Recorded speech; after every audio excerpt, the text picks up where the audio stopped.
800 gram chicken হালকা গরম জল করে ধুয়ে রেখেছি।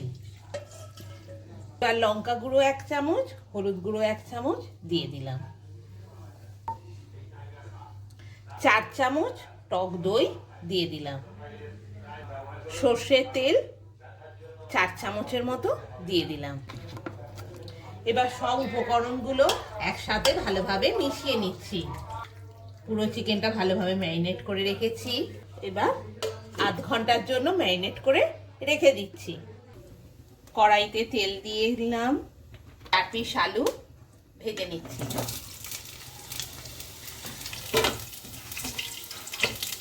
আলু ভাজাগুলো এবার তুলে নিচ্ছি। তেজপাতা, 1 পিস গোটা শুকনো লঙ্কা, 400 গ্রাম পেঁয়াজ কুচিয়ে রেখেছি দিয়ে দিলাম। 1 পিস টমেটো 4 ফালি করে রেখেছি দিয়ে দিলাম। পেঁয়াজটা লাল লাল করে ভাজা হয়ে গেছে। 2 চামচ আদা রসুন বাটা আর 4 পিস গোটা শুকনো লঙ্কা একসাথে বেটে রেখেছি দিয়ে দিলাম। এবার সব উপকরণ একসাথে ভালো করে মিশিয়ে নিচ্ছি। ম্যারিনেট করে রাখা চিকেনটা দিয়ে দিচ্ছি।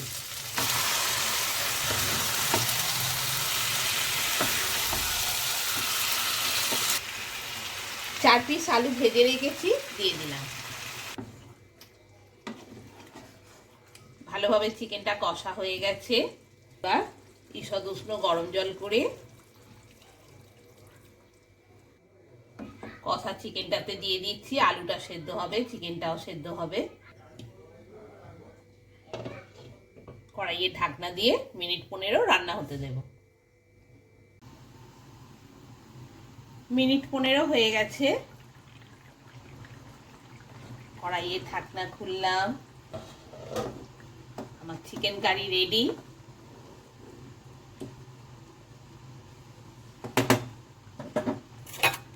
ধনেপাতা কুচি দিয়ে দিচ্ছি। জিরে, মরিচ আর ছোট এলাচ একসাথে বেটে রেখেছি দিয়ে দিলাম। ইয়ামি চিকেন কারি রেডি গরম গরম পরিবেশনের জন্য।